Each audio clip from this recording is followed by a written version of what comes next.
যতটুকু জানি পাবলিক টয়লেটগুলা বাজারের একটা পাশে থাকা দরকার, কিন্তু আমরা এখানে দেখলাম একবারে সম্মুখে, বাজারের রাস্তার ঢুকার একবারে সম্মুখে কি পাবলিক টয়লেটটা। এখানেও যাতায়াতের সমস্যা সহ এখানে যে দুর্গন্ধ আছে, এখানে পাশে একটা রেস্টুরেন্ট আছে, এটা দীর্ঘদিন এই মানে বাথরুম হওয়ার আগ থেকে কিন্তু এই রেস্টুরেন্টটা চালু আছে, কিন্তু এই মানে পাবলিক টয়লেট হওয়ার পরে তারা ব্যবসা বাণিজ্য গুটিয়ে নিতে হয়েছে, কারণ এখানে কাস্টমার আয় না দুর্গন্ধর কারণে।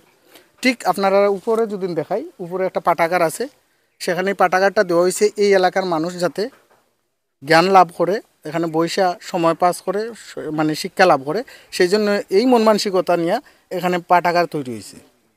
কিন্তু এর কয়েকদিন পরে দেখা গেল এখানে স্বাস্থ্য অধিদপ্তর এখানে ঠিক পাঠাগার গণস্বাস্থ্য জনস্বাস্থ্য না জনস্বাস্থ্য মন্ত্রণালয় এখানে একটি পাবলিক টয়লেট নির্মাণ করছে। তাদেরকে আমি যতটুকু জানি এখানে যারা ওই যে পাঠাগার দিছে তারা কিন্তু আপত্তি জানাইছে যে এখানে আমরা একটা পাঠাগার দিছি, আপনারা একটু দূরই দেন, কিন্তু এই মানে আপত্তি উপেক্ষা করে তারা কিন্তু এই পাবলিক টয়লেটটা দিছে। আপনারাও দেখতে পারবো আজকে যারা আইসুন, আমরা যতটুকু জানি টয়লেটগুলো তাকে পরিষ্কার পরিচ্ছন্ন যেহেতু দেওয়া হয়েছে সমাজের লাগি, সমাজের মানুষ কিন্তু স্বাস্থ্যসম্মতভাবে মানে এই টয়লেটগুলো ব্যবহার করতো। কিন্তু এই টয়লেটগুলো যদি দেখেন আপনারা, এখানে মানুষের উপযোগী নাই, এই টয়লেটে কিন্তু মানে ব্যবহার করার মতন নাই, এতটুক নোংরা বা কোনো ধরনের এখানে মানে কেয়ারটেকার রাখা হয় নাই। আর এতটুক দুর্গন্ধ ছড়ায় এই রাস্তা, এটা হচ্ছে গিয়া মানে মাছাখালী বাজারের মেইন রাস্তা, এই রাস্তা দিকে চলাচল করতে খুব একটা বিশ্রী গন্ধ লাগে, এতটুকুই। একটা বাজারের অসুবিধা আমাদের সব দোকানদারের অসুবিধা, আর গাড়ি উড়ে যায় তৈলে ই সাইডে তৈতে পারে না গাড়িও, ও একটা অসুবিধা লাগে, দুর্গন্ধ যে আমরা একটা দরখাস্ত কদিন আগে আইছে, আইয়া হয়েছে দরখাস্ত হয়েছে, দরখাস্ত হয়েছে, লিখিত হয়েছে না হয়েছে জানি না, বরাবর একটা হয়েছে, হ্যাঁ ইউএন বরাবর একটা হয়েছে, আইসলে আমিও আসলাম দেখছি, আরও তো মানুষ আসলো। পাবলিক আর মালিক আমরা পুরুষ এখান হয়তো জায়গাটা দেওয়া হয়েছে, হয়তো আমরাও শুনছি যে আমরা মুরব্বী দেওয়া গেছে এই জায়গাটা, আমরা মুরব্বীর দান হয়তো এসে এটা পুরা রেকর্ডটা বুঝলাম না, শুনছি আমরা নামেও রেকর্ড আছে আমার। আচ্ছা, শুরুতে এটা যে সময় স্থাপন হয় এই সময় কোনো আপত্তি জানানো হয়েছে নি আপনাদের পক্ষ থেকে? আপত্তি জানাইবার সুযোগ পাইছি না রে বাবু, আপত্তি জানাইবার সুযোগ পিলা পাইছি না, কারণ একটা টামাটামি করে গেছে, বাধা দিয়েছেন, তারপরে বাধাও হয়ে গেছে, বাধা দিকে আর এখানে পাইছি না। কোনো ধরনের দরখাস্ত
যদি মানুষের অসুবিধা হতে আপাতত মানে এই যে তারা বন্দি দিয়ে রাখুক, যে আপাতত মানুষ ইউজ না করুক।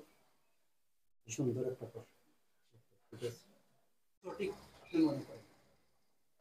তো জাগার সমস্যার কারণে আর কোন দিকে মানে দেওয়ার ব্যবস্থা নাই হিসাবে সবার সম্মতিতে তো এখানে হয়তো দেওয়া হয়েছে, বাজার কমিটির সম্মতিতেই তো এখানে দেওয়া হয়েছে।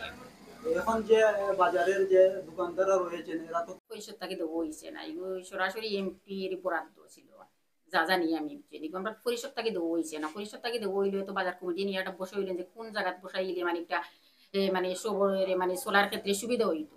এগুলো তো আমরা কোনো ইয়ে না, এগুলো এমপি কাছ থেকে সরাসরি আনাইছে। আচ্ছা, আমি একটা প্রশ্ন আপনারা করি যে আপনি তো এই মানে স্বাস্থ্যকর পরিবেশ আছে না মানুষের পাশাপাশি, আছে না বেডরুমের পাশাপাশি তো মানুষ টয়লেট না, এটা তো হচ্ছে কি public toilet। পাবলিক টয়লেট এগুলো পরিষ্কার রাখলে তো এগুলো সমস্যা হওয়ার কথা নাই। কিন্তু আসল সমস্যা আমরা যে তো মানে দেখছি এটা অপরিষ্কার। পরিষ্কার রাখার কারণে তো এর আর অসুবিধা হচ্ছে। জি। এটা বাজারের সামনে, একদম বাজারের সামনে। না, কারণ আগে মানে যে অস্বাস্থ্যকর পরিবেশে ছিল, এখন তো স্বাস্থ্যকর অবস্থান, মানে একটা টয়লেট ট্যাঙ্কি সহ এগুলো তো সুবিধাজনক মানুষের লাগে। কিন্তু অস্বাস্থ্যকর কিছু নাই, এগুলো সবে ব্যবহার করেন হিসাবে সবে পরিষ্কার বাজারের যারা ব্যবহার করে মানে এরা পরিষ্কার রাখতো। তো মানে দুর্গন্ধ বারণের তো কথা নাই, এটা তো স্বাস্থ্যকর একটা আচ্ছা, আমরা এটা বলতে চাই সরকার জনগণের ভাইয়েরা আসসালামু আলাইকুম, দেশ বিদেশের ভাই ও বোনেরা আসসালামু আলাইকুম। আমি এটা ভাই আমার বললা গেছে সামনে এটা বাজারের এটা অন্য স্থান হইতো নিয়ম যেটা এটা পরিবর্তন, এটা তো বাজারে একটা নিকটবর্তী স্থান হয়েছে, দুর্গন্ধ ছড়া মানে পেশাব পায়খানা অনেক দুর্গন্ধ। আমার পাশে দেখেন এই ব্যবসা আমিও করি নিজে, কোন সময় দরজা লাগাইয়া ব্যবসা করা বলবে, এটা সবাই বলবে, আমিও বলছি, এটা যদি বাজারের এক পাশে বা এটা প্ল্যান করে দেওয়া হইতো, সুন্দর মতো একটা প্ল্যান ইঞ্জিনিয়ারিং ফর্মুলাভাবে হইতো বাজারের এক পাশে, মানুষ যে বা যেদিকে মানে চলাচল করে, পাঠাগারের পাশে এই বিদ্যালয় আছে, এখানে আমরা জানি পাশে মসজিদও আছে, তো সেদিক থেকে এটা একটা যদি সেফ জোনে থাকতো বা একটা পাশে থাকতো তাহলে অনেকাংশে ভালো হইতো। এটা ধন্যবাদ। এইটাই হচ্ছে এটা ওয়াশরুম, যেখানে টয়লেট আছে, আমরা প্রাকৃতিক ভাবে আমরা মলত্যাগ করি বা এখানে প্রস্রাবখানা, এটা স্বাভাবিক, এটা সেফ জোনে থাকা অবশ্যই। আবার আমরা এটা আবশ্যকভাবে এটা আমরা প্রস্তুত করি যে এটা একটা সেফ জোনে থাকা প্রয়োজন, যেখানে মানুষের অসুবিধা করবে না বা মানুষ, এখানে একটা রেস্টুরেন্ট আছে আপনি বলছেন, এটা স্বাস্থ্যের জন্য অবশ্যই ক্ষতিকর, এটা এটা অপসারণও প্রয়োজন।